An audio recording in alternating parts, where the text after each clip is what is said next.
Hello বন্ধুরা, আমাদের কিন্তু সকাল বিকেল চায়ের সঙ্গে বিস্কুট না হলে একেবারেই চলে না।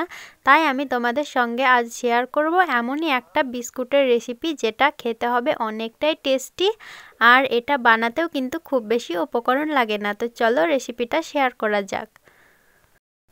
তো প্রথমে আমি এখানে একটা নিয়েছি মিক্সিং বোল। এবার আমি এর মধ্যে দিয়ে দিচ্ছি 1 কাপ পরিমাণ ময়দা। তো এখানে ময়দাটা দেওয়ার পরে এবার আমি এতে দিয়ে দেব একটা বাটির অর্ধেক চিনি পাউডার।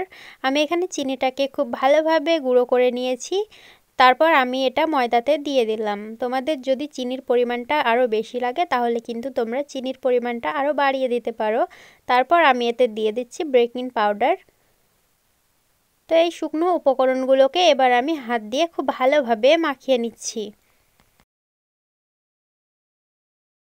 তো এই শুকনো উপকরণগুলো খুব ভালোভাবে মিক্স হয়ে গেলে এখানে আমি নিয়ে নিচ্ছি 1 বাটি মতো সাদা তেল। এবার আমি ময়দাতে তেলটা দিয়ে খুব ভালোভাবে মাখাতে থাকবো। তো এখানে কিন্তু আমাদের একটা ডো বানিয়ে নিতে হবে, তার জন্য আমি এখানে তেল দিয়ে ডোটা বানাবো। তো এখানে আমি একটু একটু করে তেল দেব আর ডোটা বানাতে থাকবো, যাতে আমাদের এই ডোটা খুব বেশি শক্ত বা পাতলা না হয়ে যায়। তো দেখো এবার আমি এখানে সব তেলটুকু দিয়ে দিলাম। এবার আমি ডোটা বানিয়ে নিচ্ছি খুব ভালোভাবে। তো দেখো আমার ডোটা খুব সুন্দরভাবে রেডি হয়ে গেছে। এবার আমি এখান থেকে একটু একটু করে ডো নিব আর বিস্কুট বানিয়ে নেব। তো দেখো এখানে আমি একটু ডো নিয়ে নিয়েছি। এবার ডোটাকে আমি হাত দিয়ে এভাবে গোল গোল করে দিচ্ছি।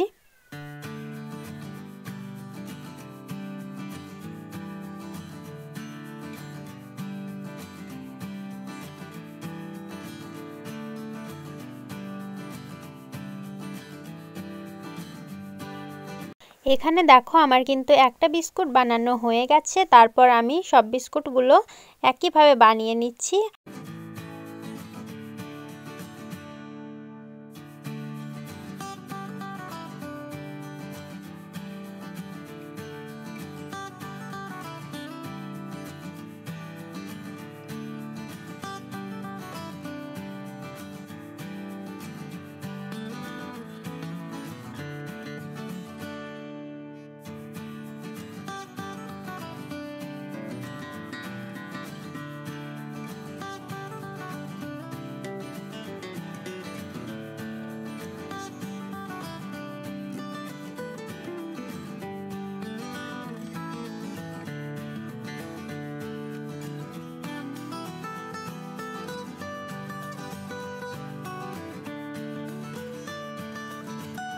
এখানে দেখো আমার কিন্তু সব বিস্কুটগুলো রেডি হয়ে গেছে। এবার আমি এর মধ্যেখান থেকে আঙুলের ছাপ দিয়ে দিচ্ছি সব বিস্কুটগুলোতে।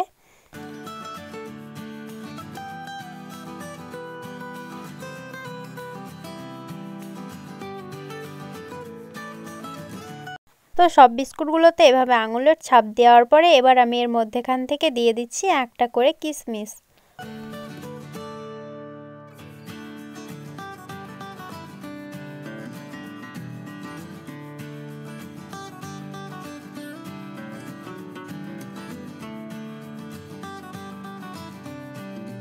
এখানে তোমরা দেখো আমার কিন্তু বিস্কুটগুলো খুব সুন্দরভাবে রেডি হয়ে গেছে। এবার আমি বিস্কুটগুলোকে বেক করতে চলে যাব। তার জন্য আমি এখানে একটা স্টিলের প্লেট নিয়ে নিয়েছি। এবার আমি এটাতে খুব ভালোভাবে তেল ব্রাশ করে দিচ্ছি।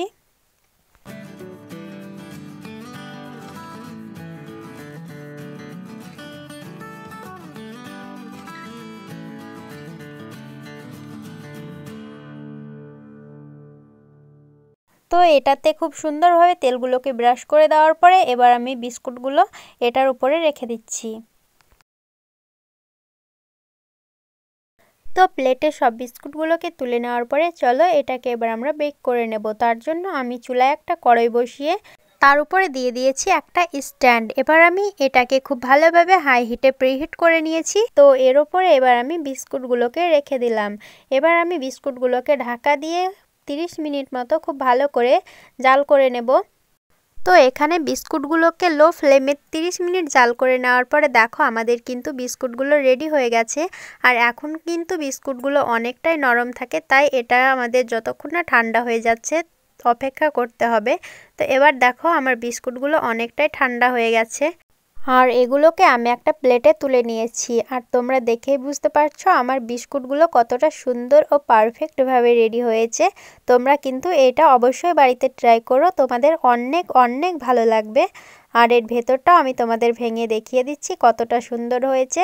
তো চলো, তো এটা দেখে বুঝতে পারছো তোমরা এটা কতটা সুন্দর হয়েছে। আর সত্যি বলতে এটা খেতে কিন্তু অনেক মজা হয়েছিল। তোমরা যতক্ষণ না ট্রাই করবে বুঝতেই পারবে না এটা কতটা সুন্দর হয়। আর আমার এই রেসিপিটা তোমাদের কেমন লাগলো আমাকে কিন্তু কমেন্ট করে জানাতে একেবারেই ভুলো না। আর যদি ভালো লেগে থাকে তাহলে কিন্তু একটা লাইক করে দিও।